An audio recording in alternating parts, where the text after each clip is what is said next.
entrepreneur for about 25 years now, since college, if I'm going to go ahead and date myself for y'all. During that span of time in 25 years, I've done 5 startups, been on one end of the transaction for hundreds of millions of dollars in sales. I've taken sales teams from 0 to 30. These are the type of strategies and techniques that I've implemented. So I'm going to share those techniques with you here today. Hopefully you guys can get some out of this. We're going to continue on with this series as long as we're going to continue to get great feedback from you. So I'm excited to share, guys. These techniques really just boil down to the ability to communicate with the prospect without being salesy or pushy. So you're going to notice that's going to be a common theme throughout these techniques, that they are not salesy, they are not pushy, they're not over the top. You know, I'm going to compare and contrast these to some different styles that are out there right now. One that comes to mind, and I absolutely love the movie, is going to be Jordan Belfort and the Wolf of Wall Street's a movie that I've watched many times, and I find it just tremendously amusing. Obviously, just love the movie itself, but there's a line in there where they're doing the Steve Madden IPO, and he's basically telling his sales traders, hey, look, you're going to jam it down their throat today, right? So he was excited. They were fired up about that. And I want you to ram Steve Madden stock down your clients' throats.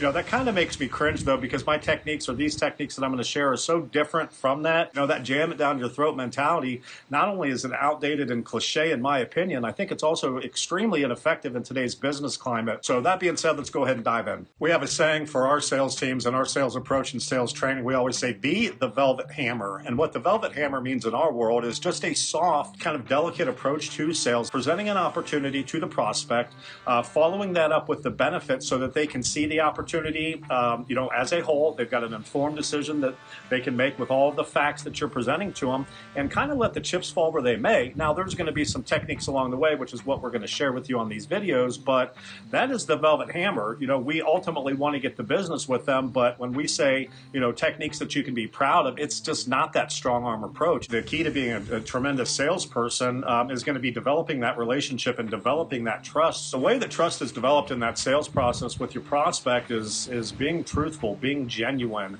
being humble, doing what you say you will. All of those things are going to really cement your relationship with them and see that you're someone that they ultimately would like to do business with. You really want to make sure that you've got tremendous amounts of product knowledge with whatever it is. There's nothing worse really than not knowing your product inside and out, because that can lose trust very quickly as well if they're asking specific questions about it and you don't necessarily have the right answer or the answer quickly for them. Really, and let me just kind of backtrack. The only thing that's absolutely worse than that is that you do have tremendous product knowledge and it's a product or a service that you really just don't stand behind. I'm never going to subscribe to anything like that. Anything that I've ever done in a sales capacity or in building a business has been with a product or a service that I truly believed in, and that really shines through. So make sure it's something that you're proud of and that you can stand behind and that you believe in, and that's going to translate to sales. Name of the game.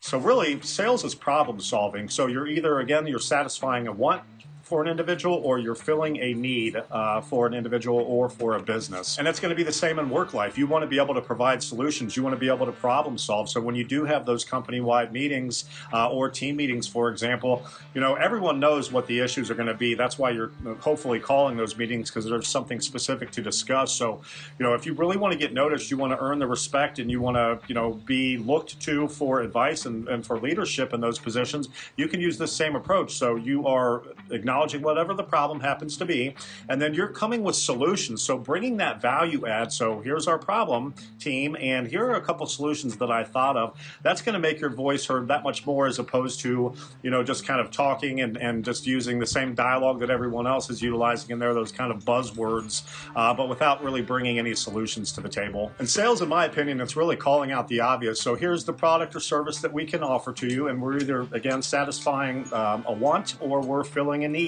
So present the opportunity and follow that up with benefits, benefits, benefits. As you're explaining these benefits, use some simple techniques called trial closings or tie downs. So these tie downs or trial closes, these are going to be simple and subtle psychological phrases that you're going to use throughout the sales process to really help move them through that funnel and through that sales process to help them reach that conclusion on their own that they do indeed need or want your product or service. For example, as I'm going through that sales process or the sales call with the prospect, I'm going to be checking in with them from time to time. Asking them simple questions like, could this be good for you or your company? Do you see the potential benefits of working with me or my company? Does that sound good to you? All of these questions are meant to really check in with your prospect, of course, just to make sure that you have their attention, particularly if you're over the phone and you've been on the phone with them for quite a bit of time. You definitely want to check in to make sure that you still have their attention, obviously. But what we're ultimately trying to do from a psychological standpoint with those is we're trying to get them to say yes multiple times throughout that sales process. And if they are saying yes throughout that sales process, don't you think it's going to be that much easier to get them to say yes just one more time when you're ultimately asking for their business? This is a very subtle and unsalesy approach to really business, sales, and life in general. If people are agreeing and they're seeing the benefits, the likelihood of converting that into a sale or likelihood of persuading a group, in a business meeting that you may have the right solution or the right point of view is going to become that much easier when you are using those tie downs, checking in with your prospect, checking in with the meeting that you happen to be in, obviously gauging it throughout. And when you're using those tie downs, those are affirmatives that they are liking what they hear. And then you're continuing through the sales cycle with them. Again, the psychology getting them to say yes as many times as possible in the right setting. You don't want to overdo this technique for certain. But then when you do go ask for the business, they've said yes multiple times throughout the process.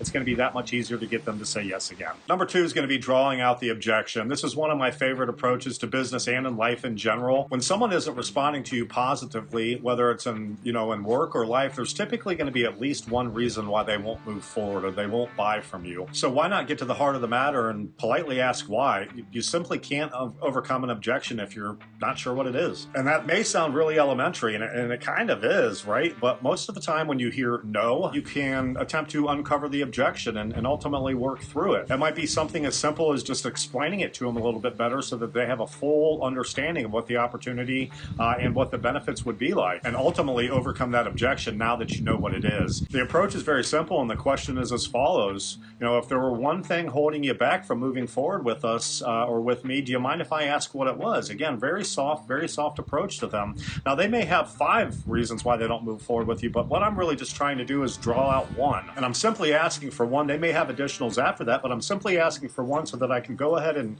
really just start addressing objections and really open up that dialogue to really continue the sales process with them and have another attempt at it. We've got a saying in sales that we always say to our guys and girls, just keep flopping, and it's kind of analogous to, you're catching that fish on the riverbank or on the dock and you pull it up and immediately starts flopping around because it's trying to get that oxygen. And it's the same in sales. As long as you keep flopping and as long as that fish keeps flopping, there's still a chance. The longer you can keep that dialogue going, the better your chances are of converting that to a sale. Guys, this technique could be applicable whether you're selling houses or whether you're selling shoes. And it could definitely bleed into non-sales related positions in business as well, where, you're not getting the desired outcome that you're looking for. Utilizing this approach may help kind of move that needle in your favor. It's really a soft sales approach that's basically getting to the heart of the matter on why someone might not be interested in moving forward with you, drawing out that objection, and then ultimately overcoming that. Name of the game. Guys, we like putting this video together for you here. These are techniques that I've used throughout my 25 years in sales. They've worked really well for me. Hopefully they work well for you. Thanks for joining us, guys. Go ahead and stay tuned. We're going to have part 2 of this video, so we're going to have 2 more. Hope to see you on there. Thanks and take care.